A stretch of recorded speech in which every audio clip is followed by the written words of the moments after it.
Welcome to the 7th lecture of this course entitled Basics of Fluorescence Spectroscopy. Till last class we discussed about the various aspects of absorption spectroscopy, and today our topic is that what is the fate of an excited state molecule, right. So, what we have seen in last 6 lectures, that by absorption of radiation one can excite the molecule from ground electronic level to the excited state of the excited electronic level. That could be the first excited state or second excited state and so on and so forth. However, my question is now that after excitation, after you promote the molecule from ground state to the excited state, what will be the fate of this molecule in the excited state? Whether the molecule will remain in the excited state forever, or the molecule will come back from the excited state to the ground state, right, by some deactivation process, right. So, let us see this diagram over here. As you know that after shining light, the molecule can promote from the ground state to the excited state, and this could be at any different vibrational levels, like these are the different vibrational level of this excited state, and that obviously will be guided by the Frank-Condon principle, right. What is the nuclear position of the ground electronic level and the excited state electronic level, that we have already discussed. Okay. So, now after you promote the molecule from the ground electronic level to the excited electronic level, what will happen? The molecule will eventually come back to the ground state through several deactivation processes, and that we are going to discuss today. So, after you excite the molecule, right. So, to some excited vibrational level is usually the molecule come back to the lowest vibrational level of the excited electronic state, right, and that process is known as vibrational relaxation, right. That process is known as vibrational relaxation, and that takes place within this 10 to the power minus 14 to 10 to the power minus 11 second in this time scale. So, once the molecule will come to the lowest vibrational level of the excited electronic state, then depending on the molecule, this molecule can come back to the ground state either in the radiative way or via non-radiative process. Those details we are going to discuss later on, but let us consider that this excess energy, that what is excess energy from here to here, either here or here or here, it depends on the Frank-Condon principle also, because for emission Frank-Condon principle is also applicable like in absorption, right. So, the molecule will come back from the excited state to the ground state by emitting the excess energy. Here in this case the excess energy is this much, this is my excess energy. So, this is my excess energy, and this excess energy is emitted as light. This excess energy is emitted as light. So, while exciting you are using this light, the light energy is proportional to this from here to here, that is for your excitation, right. For emission you are getting the light having energy this much, right, and this process usually takes place in this time region 10 to the power minus nanosecond time region, right, this nanosecond time region. Okay. So, so eventually this molecule will come back from the excited state to the ground state, and the molecule will spend some time in this state. The molecule will spend some time in the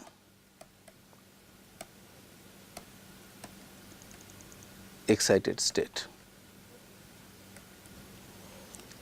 For some molecule, this dissipation of excess energy may be as heat, not as light, right.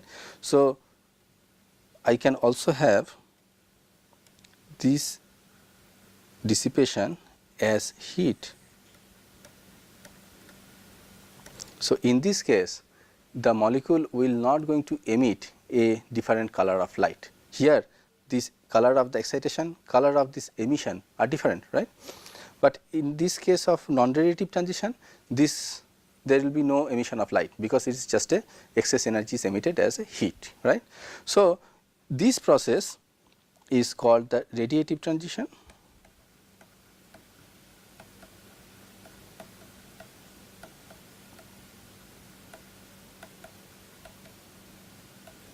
and this process is called the non-radiative transition, generally represented as Kr and Knr.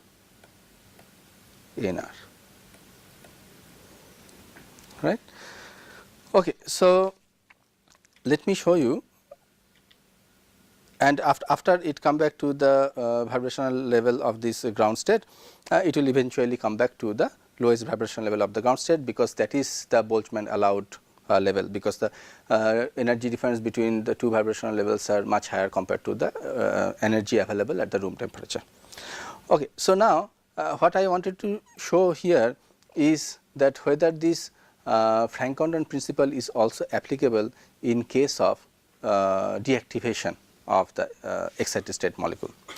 As you remember, I showed this diagram where the excitation of this harmonic potential, very simplified molecular picture, harmonic potential is most overlap is like V equal to 0 to V 1, this is 0 2. So, 0 1 transition is the most intense transition, while the molecule will come back, because I said that although you put the molecule in V equal to 1 or V equal to 2 guided by the Frank-Condon principle, eventually the molecule will come back to the V equal to 0 level, right. So, that is the vibrational relaxation.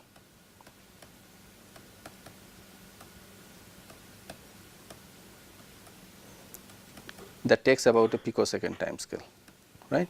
So, it will come back to this level. So, now this is my molecule, this is my function of this molecule. So, this will come from excited state to the ground state by radiative transition, let us say. So, here you see the overlap in this case is most in case of V double prime equal to 1, right. Here V double prime equal to 1 and here V double prime equal to 2. Right. So, it also guided by the Frank-Condon principle, right. Okay. So, that is what I here show the absorption and fluorescence spectra of this molecule anthracene.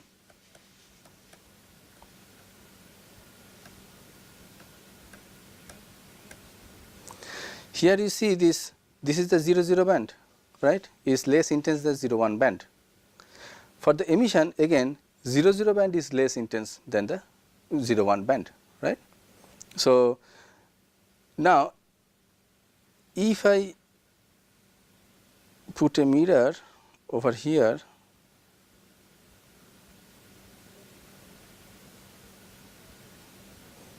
if I just put a mirror over here,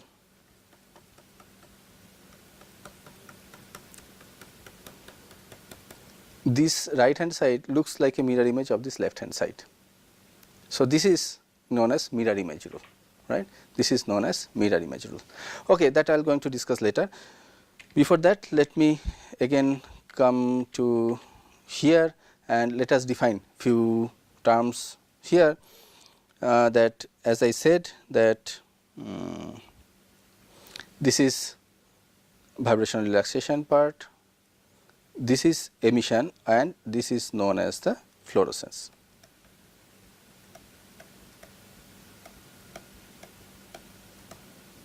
The fluorescence takes little longer time, about nanosecond, right, to come from the excited state to the ground state, and in the ground electronic state also there could be a vibrational relaxation. And if you now excite your system from not from ground state to the first excited state, but from ground state to the second excited state, right, then again the system usually come to the 0 vibrational level of the first excited state, right. So, if you excite your system from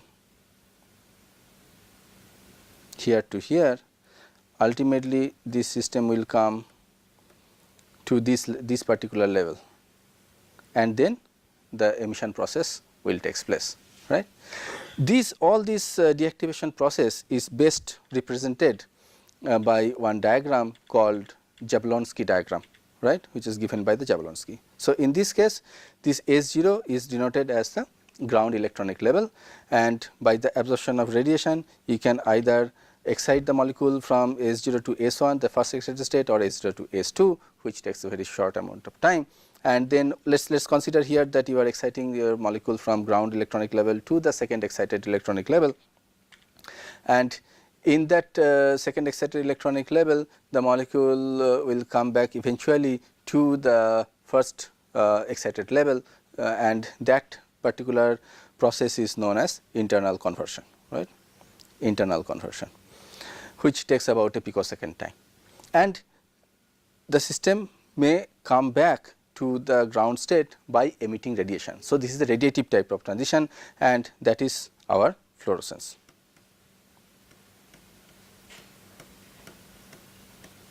That is our fluorescence. Now, the system may also, as I said, I can also excite the system from S0 to S1. In this case, that after vibrational relaxation, that same fluorescence will going to observe, right? Same fluorescence will going to observe. So, as you can see here, another important which I will obviously going to discuss in detail later, that another interesting observation that whatever light you are using to excite your system from either from S0 to S2 or S0 to S1 or the different levels in the S1, the emission, right, emission wavelength, that means the emission energy from here to here, that emission energy remains same, right, remains same. This is well known Kasha's rule, which we are going to discuss later. Okay. So, now obviously the system may come from this S1 to S0 without emission of any light, right, that is my non-radiative pathway. So, here is my KNR,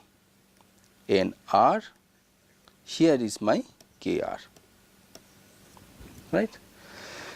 Now, depending on the spin multiplicity, this excited level can be designated as either singlet or triplet. That is why it is written S, right, is my singlet, and here is my triplet. That means the spin multiplicity is 3, right, here is my triplet. So, in this case the system can also undergo a spin crossover from singlet to triplet state, right. So, from S1 to T1, right, and that process is known as intersystem crossing. The intersystem crossing takes place in around 10 to the power minus 11 in that time scale, right, intersystem crossing. It depends on the molecule obviously, whatever I am writing these time constants are typical, but obviously you can see the fluorescence may be in the order of picosecond, or internal conversion may be much faster, like in the 10 to the power minus 13 or 10 to the power minus 14 second. Intersystem crossing could be much slower, but this is a overall time scale, right, in general time scale. So, once the molecule will come from change the state from singlet to triplet, then this triplet to triplet 1 like T1 to S0 transition, right, will also may take place. But here what you can see is that this is the spin forbidden transition. So, usually this transition takes more time, right, this transition takes more time, and this is called the phosphorescence. Here the time constant is about, so here the time is about 10 to the power minus 16 second, right, or 1 microsecond. So, the fluorescence is, I said, 10 to the power, typically 10 to the power minus 9 second, right, and in this case it is 10 to the power minus 6 second. So, these time constants, right, these time constants, that how long, right, on an average the molecule will take to come back from the 0th vibrational level of the first singlet excited state to the ground state, right. That is the characteristic of the molecule, and in case of fluorescence this time scale is about 10 to the power minus 9 second. In case of phosphorescence, where it is from T1 to S0, this time scale is about 10 to the power minus 6 second, and this is just because this for the phosphorescence this transition is not spin allowed right, completely, and in case of fluorescence it is between the same spin multiplicity. So, from S1 to S0, so the time is less, right. So, this is also one important parameter of the fluorescence which I am going to discuss later. So, as said that there could be a non-radiative process also. So, in this case this is my Kr and this is my Knr. So, Knr is non-radiative, that means the excess energy is emitted not as light, not as radiation, but as heat. So, this is called the non-radiative transitions. Okay, so, now let us just see a little more about this fluorescence phosphorescence, how things happen. So, this is the modified or simplified Jablonski diagram over here. I have removed most of this S2 state and so on. So, in this case, as I said, that when you are exciting your molecule, right, from the ground state to the excited state, that means you are promoting one electron from HOMO to LUMO or HOMO to LUMO plus 1 depending on whether this particular transition is allowed or not, right. So, when you shine light, one electron moves from HOMO to LUMO with retaining its spin orientation, right. So, in this case the spin multiplicity does not change, right. So, here what we have that in the excited state the situation is like this, and simply this spin can, this excited state molecule can come back to the ground state. That means the excited electron from HOMO to LUMO, you can come back from LUMO to HOMO, and then you will get the characteristic fluorescence light out of the system. However, so this is my this fluorescence, right, this fluorescence, this is my fluorescence over here. So, this is my fluorescence is what I am showing over here, right. However, in the excited state, right, that spin may flip, right, that spin may flip, and after flipping of the spin, now the spin multiplicity changes from singlet to the triplet, and then this transition may takes place, so that during the transition spin again flip, right, and that is the forbidden transition, and I will get this phosphorescence over here which takes more time than the fluorescence, right. So, here is my phosphorescence and this is over here, right. Okay. Now, let us see some properties of the fluorescence, as I already mentioned briefly, but now let us write it one by one. So, the first one I said that fluorescence generally occurs from the lowest energy vibrational state of the first singlet excited state, and that is my Kasha's rule. So, let me write over here, one is my Kasha's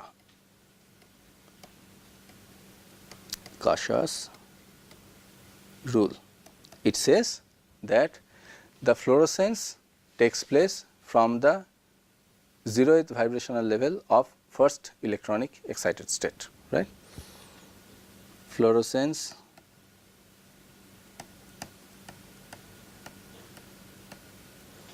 occurs from the 0th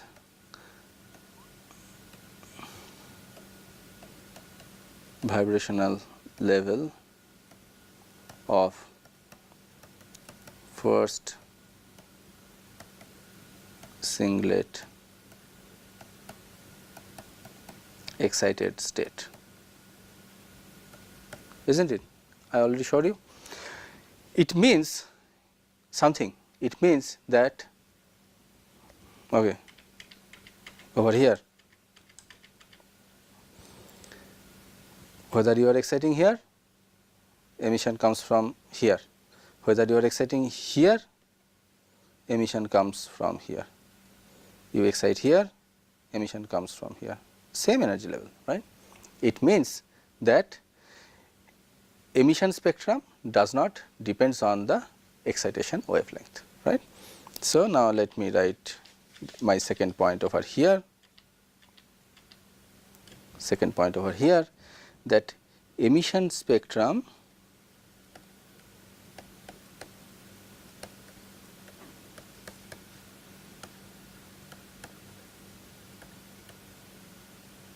does not depends on excitation wavelength.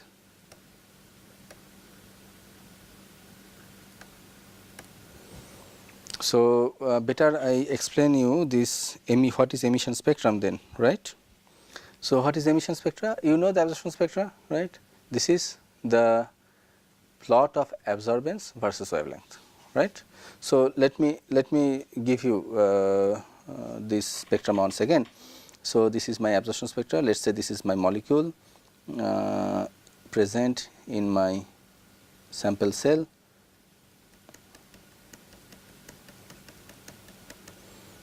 and you are measuring the absorption. Here is your I0, here is your I for the particular lambda, as I have already said.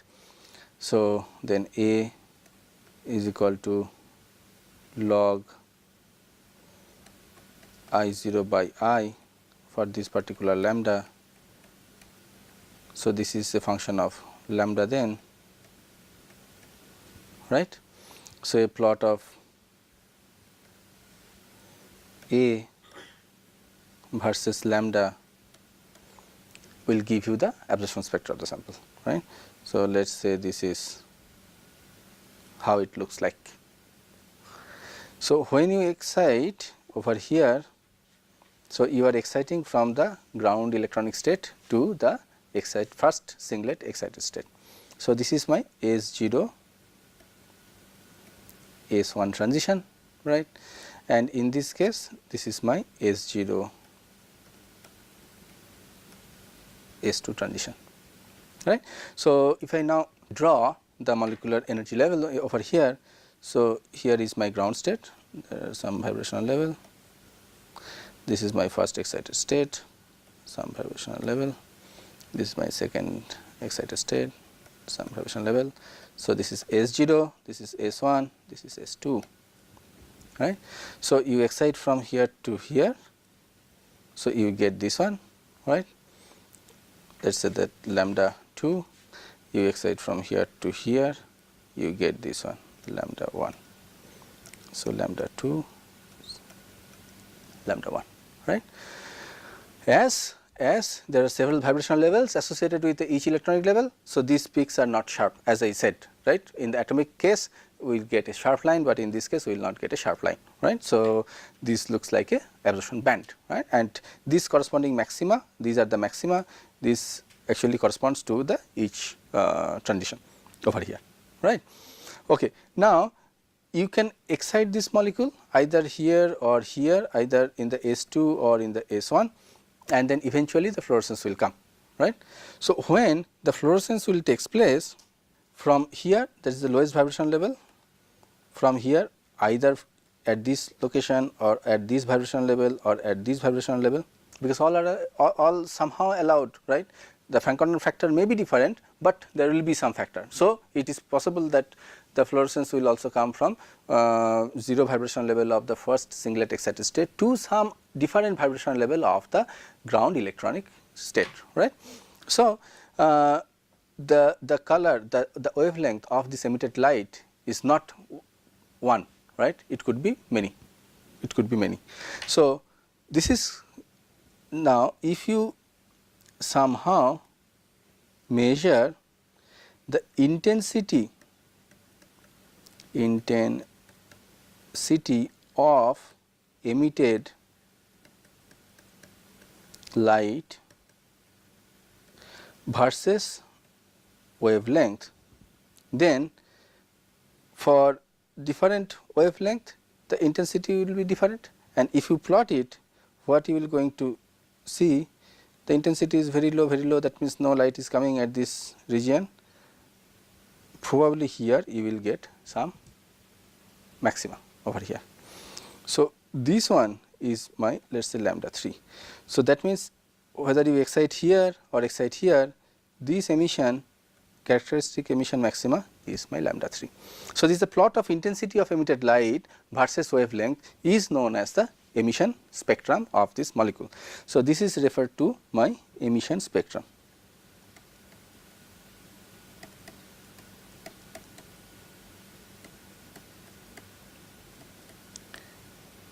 emission spectrum of this molecule.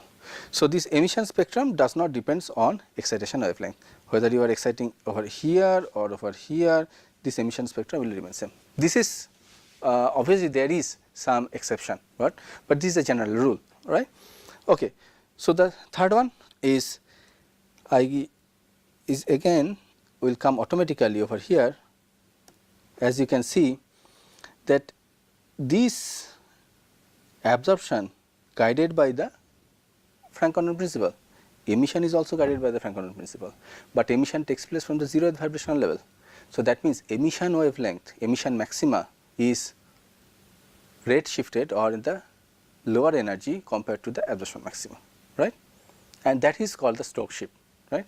So, I can write here that emission takes place at the longer wavelength than the absorption, right. So, emission maxima is longer than absorption maxima, and this is called Stokes shift. Stokes shift, right. Fourth, another property, right. So, here is let me write and then explain it. Excitation spectrum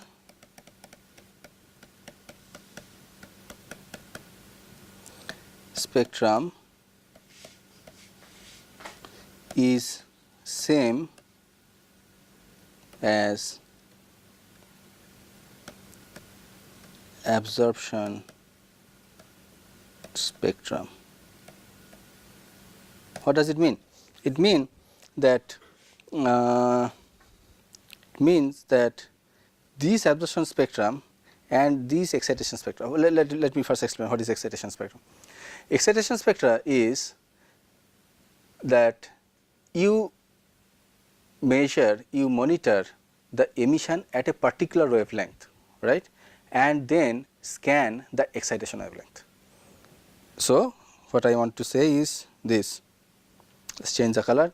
Suppose you are sitting over here at this particular lambda 3 and you are checking what is the intensity, that is it.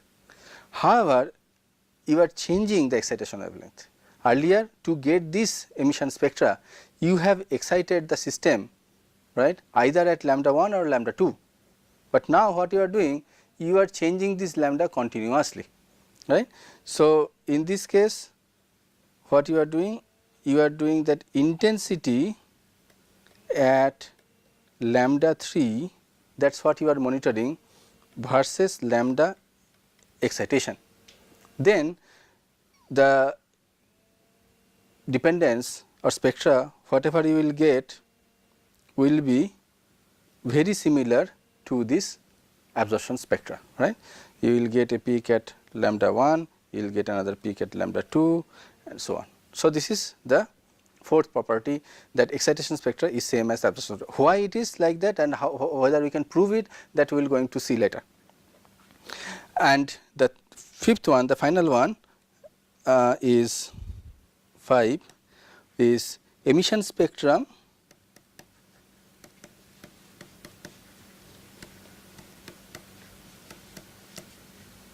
is mirror image of absorption or excitation, because they are same.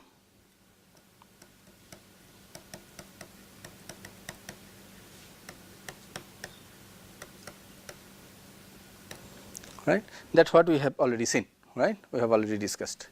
And with this, let me finish this lecture, and the next day we will continue from here. Thank you very much.